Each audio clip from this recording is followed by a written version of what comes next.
Check, check. 1, 2, 3, 4. Let's go!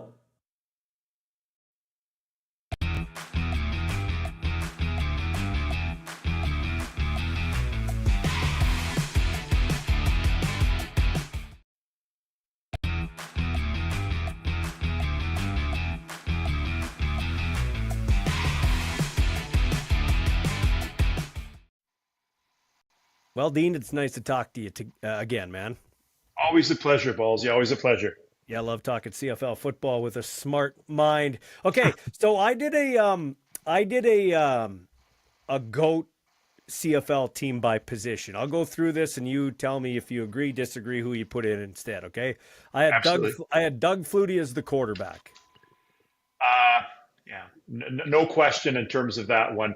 Won, I believe, 6 consecutive MOP awards. To me, showed he had success south of the border, and then what he had in the CFL was incredible. He always, of course, hurt the Riders when he played either with Calgary, Toronto, or BC. But I got to give the guy his props. He was true legend. And he was the guy that was brought into each of those teams to save those teams. If you remember in Yeah. 91, Murray Pezim brought him into BC, or 90, 91. Then he goes to Calgary, and that was under the owner's name, Larry Rickman. Yeah. Yeah. So he goes there and he saves that team.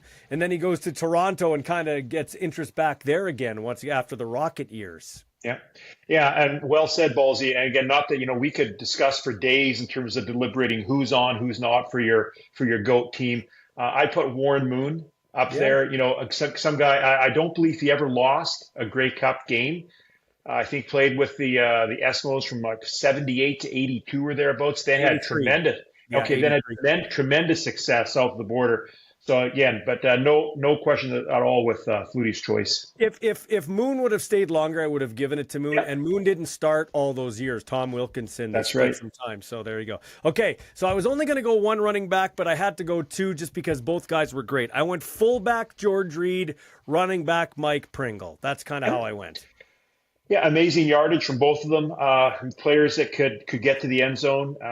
And let's face it, the running back position. There's not a lot of durability in that position when you look at the wear and tear they take. But both of those players, more than a decade each that they started in the CFL. So hats off to them. Now, this isn't my favorite list. It's not a list of my favorites, okay? And you could have I only went with one receiver. You could have gone, and there's so many. Alan Pitts, there's G. Roy Simon, there's Ray Elgard, the list goes on and on and on. I went with Milt Stegall. He had the best stats, and he did it with not a great team a lot of times. Like decent teams, but not great teams. He had that 14-4 team in 2001, but they weren't spectacular Bomber teams. No, are you concerned that he never won a Grey Cup? Yeah. I'm not. Yes, but I'm not necessarily like Dan Marino never won a Super Bowl. Kevin Glenn never won a Grey Cup. Does that mean he's not one of the all-time greats? Yeah. When you think of great receivers, Stegall, remember his 100-yard catch against Edmonton in 2006 when Kevin Glenn rears back to his goal line and then Stegall catches all between two Edmonton defenders. Pitts, again, I think back to the Flutie years. The games that Alan Pitts had, he was unstoppable. Inside receiver, long arms, huge catch radius, and incredible speed. My favorite receiver of all time, and there's so many. I loved Fairholm, I loved Elgard, I loved Narcisse, Mervyn Fernandez, but he wasn't here long enough. Swervin' Mervyn. Yeah, for sure. Okay, so offensive line. My tackle is Stanley Bryant, 4-time offensive lineman of the year. I mean, this guy, he's a stud, and he's still good at 39 years old. Yeah. A professional road grader. Yeah, he makes things happen, and you need that from the tackle position. Yeah. At center, center slipped my mind. I had it written down here because people were mad because they only picked one offensive lineman. At center, I had Brian Chu, who's just going into the Hall. That guy, flat out stud. Career with Montreal, and did he play with Baltimore as well? Yeah, he did. Yeah, so yeah. I love Brian Chu. He was great, and probably my guard. I'm probably gonna. This is a little bit maybe my favorite, but I'm gonna go with Gene Makowski, all-time Rough Riders, games played as a Rough Rider. I got to go with Gino. I'd stay with the Riders, but I'd go with Roger Aldag. Okay. Aldag, maybe undersized from what offensive linemen look like today, but a player who in I believe it was 1986 and 1988 won the Offensive Lineman of the Year award for Rider teams. And again, he carried a Grey Cup in '89, but for many years, he was on the sidelines in the '76 game. But then when he was a star player, like they had 11 straight years the team didn't make the playoffs. He never took a playoff. Again, maybe I'm partial because he's a Saskatchewan boy, played with the Rams, through and through a Saskatchewan legend. Yeah, I can't disagree with that. I mean, and lists are fun. They're good to debate. D-end. A lot of people, when I put this up, said, what about Cameron Wake? He's unbelievable. Yes, he was great, but I'm going with Grover Covington as my defensive end. A good choice. Hamilton Tiger Cats, good career he had. Again, I think obviously I'm partial to people like Bobby Jurison. Yeah. Who again won a Grey Cup, who had a tremendous amount of sacks. Let's see how long Willie Jefferson plays. Yeah. Because to me, Willie, again, with Edmonton, Saskatchewan, and with Winnipeg, he is a beast out there. Yeah. D tackle, a bit of controversy on my pick. I picked Doug Brown, but I was going to go Angela Mosca. I don't know. You're a little older than me. Who would be your GOAT D tackle at that position? Gerald Bayless. Oh, that's a good one. Yeah, Bayless had a career with Saskatchewan. I believe he also played with BC and Toronto, won a Grey Cup again. Not that it's not the Grey Cup is the most important thing. Yeah. But he obviously toiled in the middle and did quite well. He also played for Baltimore, if I'm not mistaken. Oh. Bayless. My linebacker, the only defensive player to win MOP, I went Solomon Elamimian as my linebacker. Yeah, and I loved when he played with the Riders. You could tell, obviously he had the career with British Columbia. When he played with us, he was incredible. I would just give a shout out to a player who I never saw play, but my late father, always talked about him, was Wayne Harris. Okay. The Wayne Harris versus George Reed was like these two Goliaths meeting in the line of scrimmage. Yeah, that's a good point. Les Brown I had as defensive back. He has most of the defensive back records, and he was always around the football for sure. Larry Highball. Hiball's a good. Larry, a great career. As Ron Lancaster said, the late Ron Lancaster said, he helped put Highball into the Hall of Fame because Larry, those years when Edmonton was playing Saskatchewan at the pinnacle of the West, Highball was obviously a great player with their secondary. So I have two that are probably you can't dispute. Doug Flutie being one, and the other one you can't dispute as your kick returner / punt returner is Gizmo Williams. Gizmo Williams, yeah.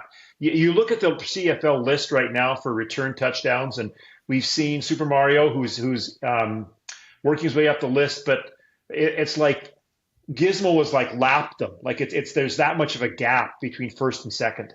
Yeah, I think Gizmo could play in this era. He could play. He could. You don't like to compare eras, but he could play in this era for sure. Kicker, I had Louis Pasaglia because he did both for 25 years. I loved Dave Ridgway. Don't get me wrong. Paul McCallum was good. There's been some great kickers, but I had to go Louis Pasaglia. Louis did it punting, kicking, and played receiver early in his career when he came out of Simon Fraser. Yeah, for sure. Long snapper. Some people said, what about long snapper? I didn't pick Bob Poley. I went Randy Chevrier because Randy Chevrier had a pretty esteemed career. NFL guy, but also CFL guy, won some Grey Cups too.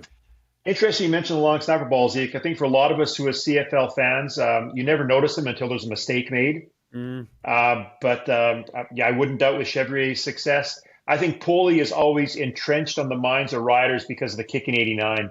Yeah. Poley to Suter and then Ridgway with the kick. Yeah, and I have to go just like your special teamer, like your ditch digger, your tackler guy. Like Mike Miller's got all the stats, and my son really likes him as a coach. But I got to go Dan Rasevich because they never actually – there was Dan had a lot of tackles they never even counted because they didn't keep those tackles. Again, a guy who never took a play off in terms of his ability to proceed and make the plays. If there's a category, Ballsy, for unsung hero or a player that was just totally atypical, I go Jamie Borum. Jamie Borum was a punter who played defensive back in U Sports, who when he punted the ball or when he kicked off, it was his goal to tackle the opposition. He didn't like wait back, hoping that he might make a shoestring tackle. He was down there in the scrum. Yeah. Who would you make your coach? I made my coach Wally, but would there be somebody else you'd make your coach? All-time great coach? Hugh Campbell. He's a good one. Other people said Don Matthews too. Yeah, Don, I think to Don's credit, he helped obviously the British Columbia franchise. He helped to resurrect the Riders. Remember, he came in when John Gregory started early in the 91 season, brought the Riders back to some respectability. Matthews would be okay. I have no qualms with the coach you mentioned as well. So, but let's talk about that. That's the joke of all of it. John Gregory shouldn't have been fired. Oh. They had Rick Warman as their quarterback. They had an injury, and then Rick Warman was their quarterback. Rick Warman, I don't know if he could break a pane of glass with a pass. We knew in the 91 season when Kent Austin went down in the first game of the season, this was going to be a tough year. But Gregory was unceremoniously and prematurely fired. He was a coach that, again, he brought us back from the brink of disaster when he came here in 87, made the playoffs in 88, Grey Cup in 89, playoffs in 1990. To me, he was turfed early. It still irks me over 30 years after that happened. Okay, so we have every team has a win. And hey, Ballsy, just one question. Who's your general manager? Oh, that's a good one. GM. My GM. Hold on. I didn't put that down. That's a good one. My GM. Who's yours? I can give you two. Roy Shivers. Yeah. Shivers could find talent. And again, I'm not in the media, so I don't know all the things that happened with his dealings with individuals, but the guy brought talent. Eric Tillman. Yeah. Again, obviously, Tillman had situations at the end of his career with Saskatchewan, but he general manager for a number of teams. Again, you and I have often talked with the glory years of Hobson from like 2006 to 2014, 2013. Tillman's stamp early on in that tenure was indelibly imprinted. Well, and to tie into what you're saying, Shivers built that team. Those guys won with Shivers' team. True. Shivers' biggest problem was he was too loyal to Danny Barrett. Had he made a coaching move, he could have been there for a longer time. Well said. Is it a problem? It's great. Loyalty's great. In fact, I think we're not loyal enough in this society. I'm not cutting Roy down. I have all the time in the world for Roy Shivers. I'm just saying. Mm-hmm. Brendan Tammon too, man. He's been around it too with the Riders. He went all in with the Bombers. If Kevin Glenn doesn't wreck his arm, maybe the Riders don't win the 2007 Grey Cup, and Brendan Tammon's there. So there's been a few great GMs. Okay, so every team has a win. And only one team is undefeated, the Saskatchewan Roughriders, which has to make you excited as the Calgary Stampeders come to town. By the way, last week, what did the computer go? Oh, I think the computer took a break. I think the computer missed a few cycles in its RAM or something. Ballsy, the computer went 2 for 2. I think it had the Hamilton game and it had the Edmonton game. I don't think those are terrible surprises, but it whiffed on BC Montreal and it whiffed on Winnipeg Calgary. Calgary, that was, again, will the real Calgary Stampeders please stand up? Because are they the team that lost in a monsoon to Ottawa or the team that steamrolled? Again, I bleed green and white, but until somebody beats the Bombers, to me, they are standing at the pinnacle of the West Division. Yeah, and I went 4-0. I had that lined up. I thought I had Calgary plus the points, and then all the other ones, although Montreal gave that one to BC at the end. Okay, so hot off the press from the DEAN CFL Simulations. What is the Riders? What is the computer must be all in on the Rough Riders? Still all in on the Riders. Still projecting the Riders to finish 14-4, which would be you think back in the 18 game regular season, that would be a record for most number of wins. We've gone 14-2 in 1970, but 14-4, pretty good. Still has us finishing first in the West, playing Hamilton, not Montreal. Hamilton in the Grey Cup in Winnipeg, third Sunday in November. But, and here's the big but, our probability of winning the Grey Cup, according to the computer, actually dropped this week. The computer loves the Stampeders. And Saskatchewan, we went from like 48% down to 35%. In terms of being able to win the Grey Cup. Calgary skyrocketed from they were abysmal, and then the huge win over Winnipeg, and now they're gaining a lot of steam in terms of the computer's projections. That computer is a prisoner of the moment. It is, and I think then that's the challenge here with it right now, especially early in the season. There's been just 20 games played thus far, very few games. We're basically at the quarter way mark of the season.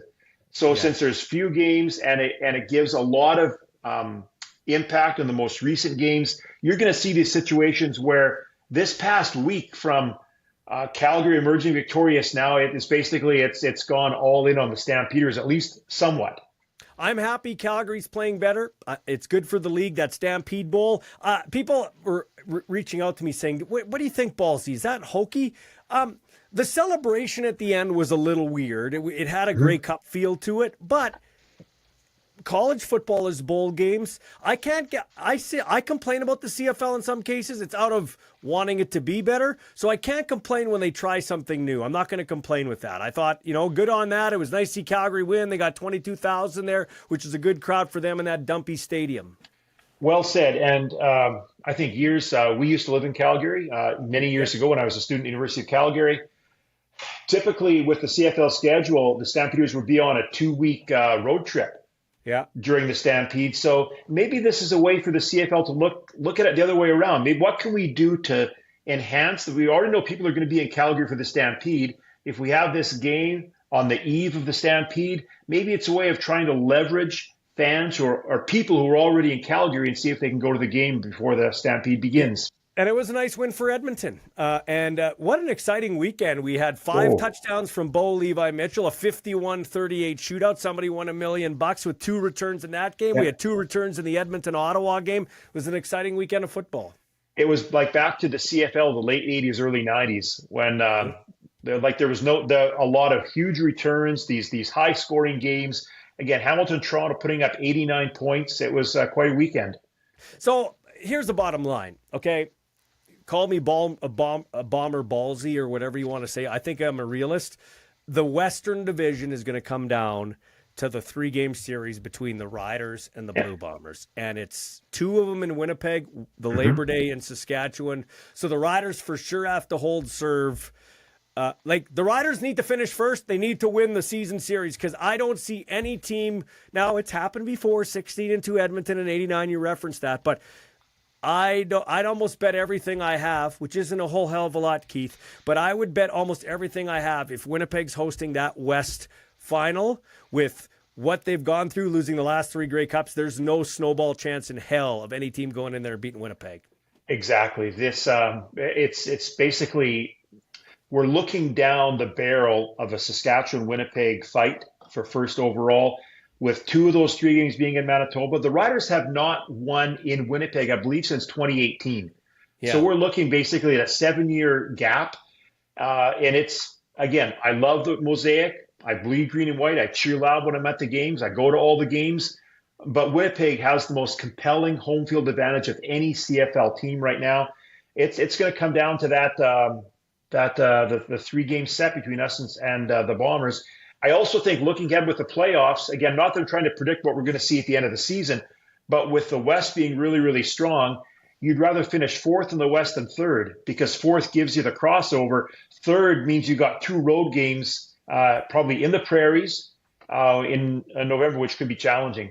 So before we get to this week's predictions, in no way do I want to listen, we got to give the Riders credit. They're 4-0. They won the games they're supposed to win. They haven't been pretty, but it's nice to win even when they haven't been pretty. They're 4-0. They've got a lot of positives, and I have always talked about this. Get that early season equity because you're going to go. There's a gauntlet.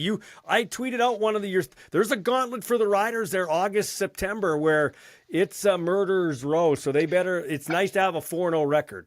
True, Ballsy. Yeah, you look at the next basically 9 games are rough, but there's a 4-game stretch mid-August to mid-September. At Calgary, home to Winnipeg, at Winnipeg, home to Montreal. And again, I don't know who knows who the real Stampeders are, but if they play anything like they played on the July 3rd game, we know that they're going to be a tough match for anybody in the rest of the league and rest of the season. Okay, so me against your computer. What do we got here? Let's start Friday Night Football. There's no Thursday. We'll leave the Friday night game till the end, the Rider game. Okay, sure. Let's go Hamilton against Ottawa. This should be an ass whooping. Yeah, computer has Hamilton by 19. Yeah. Again, I know it's a prisoner of the moment. I would go all in on the Ticats. They stubbed their toe at the beginning of the season, but Bo's playing like the Calgary Bo. They're making the plays with their special teams. Ottawa, again, at the beginning of the season, I had Ottawa as the dark horse in the East. So when Ottawa is good, they're really, really good. But when they're bad, they're horrid. And we've seen good and bad Ottawa over the past couple of weeks. And I had Hamilton second behind Montreal. Montreal looked like world beaters, and now they've kind of taken a step back. BC is at Edmonton. Edmonton wins at home. They get crowds up 2,000, so from 14 to 16,000. Slow build there.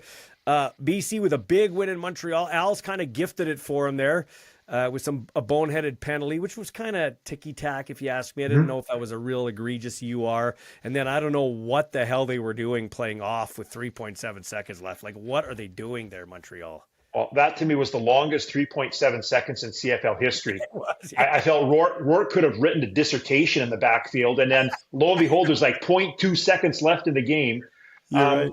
This is a situation, Ballsy, where computer has it's going very slight for BC, 1 point margin. I'd go BC by 3 to 7. I think it's the difference, and you've mentioned it in some of your tweets. This is the difference with Nathan Rourke versus Old Man Mazzoli. Nathan Rourke, there is a different buzz with that team, a different energy with that team. They don't have the VA shadow hanging over them like last year. Edmonton looks strong. But then they take out Trey Ford in the middle of the game. I don't know what that's about. Edmonton, they're a strong team, but I think BC is trending right now. The Riders caught BC at the right time. However, again, we do play at BC in like a week and a half from now. I haven't been that impressed with Edmonton's defense, though. They spent a lot of money, and it has not been that good. No, they had the early lead against Ottawa, looking comfortable, and lo and behold, Ottawa's back within like 4 or 5 points. So, yeah, we'll see. Okay, and then the big one, Friday Night Football. Luke Wilson gets to come to Saskatchewan and see what the Rider Nation's all about. Whatever. So it's the Riders versus the Stamps. I heard Darian Durant say recently that Vernon Adams is the best quarterback in the CFL. I don't know if I buy that, but Vernon Adams is a decent, like he's good. He's good. And I like VA as a person. So who do you got in this game, Calgary or Saskatchewan? Who does the computer? The computer? The computer's got the Riders by 4, which basically that's basically a home field advantage. So right now it views Saskatchewan and Calgary as on a neutral field. They'd be pretty much an even match. Yeah. Has the Dean, the Rider fan, I've been a season ticket holder for years. I've gone to games since the early 70s. Everything is trending in the Riders' favor. They're coming off a bye week. They're 4-0. They saw what Calgary can play like, so I think hopefully that should raise their expectations of what to see. We've got some injured players coming back. We're playing on a Friday night home crowd. All that is leading me to believe that it's going to be 23-22 for Calgary. I got the Riders by a touchdown, actually. I agree. I think the Riders will handle – because, listen, I like VA. I'd have VA as Gary Etcheverry told me this guy's a star in the making. I think he's a really good quarterback, probably 4th best in the league. That'd be my opinion. If I was ranking quarterbacks right now, I'd have Collaros 1, probably Bo Levi Mitchell, Chad Kelly 2 when he's healthy, Bo Levi Mitchell 3, and then Vernon Adams 4. That's how I'd put it. But I think the Riders are they're getting healthier. They're at home. I think the Riders by a touchdown. The defense is strong enough to carry this team. We saw again even in the game when Jake Mayer played, where it wasn't an offensive showcase, but they ran the ball. Again, maybe it's me I'm hedging my bets or just being the realist of having sat in so many games in Mosaic or Taylor Field. There's like 1 or 2 games in the year when it's like we whiff on the 2-foot putt. Mm-hmm, yeah. You know, when it's Well, if I was Calgary's defense, if I was any defense, I would be pressing. I would take away the short throws because I don't think consistently Trevor Harris can throw it deep. Anything over 30 yards is a crapshoot. I don't think he's got the arm to throw deep that much. So I'd really press in that short to intermediate area. Yeah, Trevor, has an older quarterback right now. He's not Trevor Vick when he's back there. So he's not going to run the ball for 50 yards a play.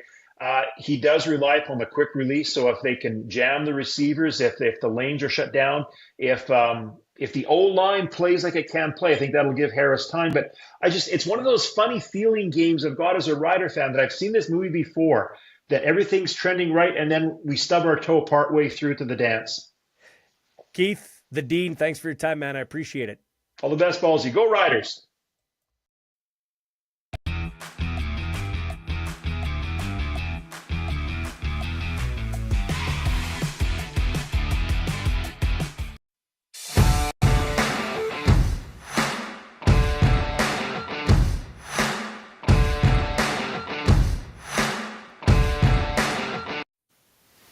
One of the great young athletes. I always talk about the stars of tomorrow. Today, this guy'd fit right in.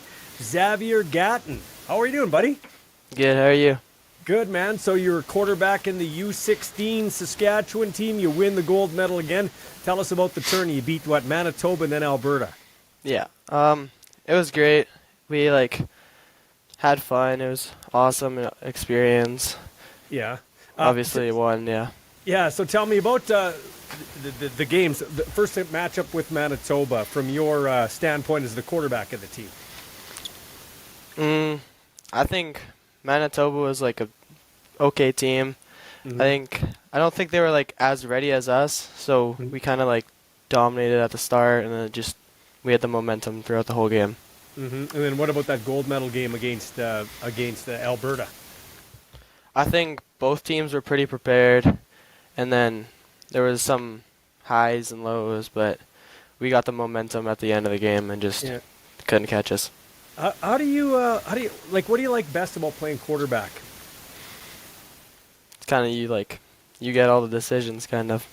Yeah, it's kind of neat. Do you like the pressure of having the ball in your hands to start every play? Because that's really what it is. Yeah, kind of. Yeah, I would say so, yeah. How do you describe yourself as a quarterback? What would you say is your your best attributes as a quarterback?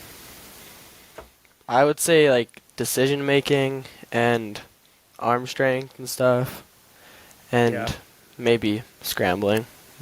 Maybe. Yeah. How long have you played quarterback for? I think 2 or 3 years now. Okay. Yeah. Were you another position to start, like a receiver or running back when you're playing RMF? Yeah, I played linebacker to start, and then they moved me to receiver, then running back, and then quarterback. Okay, so you're a quarterback in high school. What's that like to be a quarterback, a grade 9 of the Riffle Royals? It's great. Yeah, it's awesome. Do you know how much pressure, or are you too young to worry about how much pressure that is to be a quarterback? There's a lot of pressure, but kind of just got to put it aside.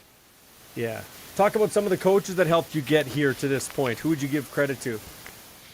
Probably Carter Gusway. He's helped me a lot throughout all the summers and hard work and stuff. Mm-hmm. Can you expand on that a little bit? What has he helped you with in particular? He's helped me with my throwing motion, mechanics and all that, and how to actually throw a football. Mm-hmm. So what's your goal? Now you're only going into grade 10, so you obviously got a little bit of a runway when you're playing here. Do you have aspirations to go play next level after high school? Yeah, kind of want to play post-secondary, possibly go to the CFL or NFL if that's possible. Yeah, well, you never know. You got to shoot. You got to shoot for the dreams. What kind of quarterbacks do you look up to when you're watching football? With the pro level. CFL would be Trevor Harris. NFL would be Josh Allen or Joe Burrow. Okay. Why do you like? First of all, let's start with Trevor Harris. CFL. What do you like about Trevor Harris's game? I mean, he's kind of on the Riders, so kind of have to. That's why. Do you watch a lot of CFL or Rider games? Not really. No. I kind of just watch the NFL. Yeah. NFL. Okay. And so, what do you like about Burrow and Josh Allen? Josh Allen, I kind of like how he's dual threat, has a strong arm. He throws kind of, I don't know. You like how he throws the ball? Yeah. And then kind of the same with Joe Burrow, just so crisp, I guess. So let me ask you this as a young guy. Why do you watch the NFL as opposed to the CFL? And I'm not asking that critically. I'd like to know, like, why does a young guy like you gravitate more to the NFL than the CFL? I think that there's like not like better players, but like better like athletes kind of, and like they're like more explosive and like better plays and stuff. Yeah. Do you think it's promoted better maybe than what the CFL Yeah, is to that younger too. people like you? Yeah. Like I think if we'd see more guys out in the community have more like advertising of the Canadian Football League, don't you think maybe a young guy like you might be more likely to watch a CFL game more? Yeah, if it was promoted better on like social media and stuff, I would like think that it'd be watching more, I guess. Talk about being a quarterback for Team Saskatchewan and winning. Like, how proud a moment was that for you? It was pretty awesome. Yeah, like I did pretty good, I thought, and it was just led the team. It was awesome. Was there a favorite throw in that game or a favorite moment in any of those games for you on the weekend? Manitoba game, I had a favorite touchdown throw. It was kind of like a sidearm around a defender. Mm-hmm. I thought it was pretty nice. And who did you throw that one to? Parker Thompson. Okay, is he? And what school does he go to? He goes to Johnson. Okay.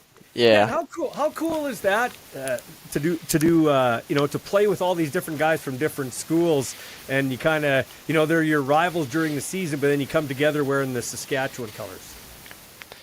Yeah, it's pretty cool because like you might talk trash in like the actual season, but like you're like all friendly and stuff like during this. Yeah. So what does your off season look like here this summer before you get ready to go to fall camp and go into the season with the Riffle Royals? A lot of training, kind of. I'm going to Canton for flag in a few weeks, so nice. That'll be fun.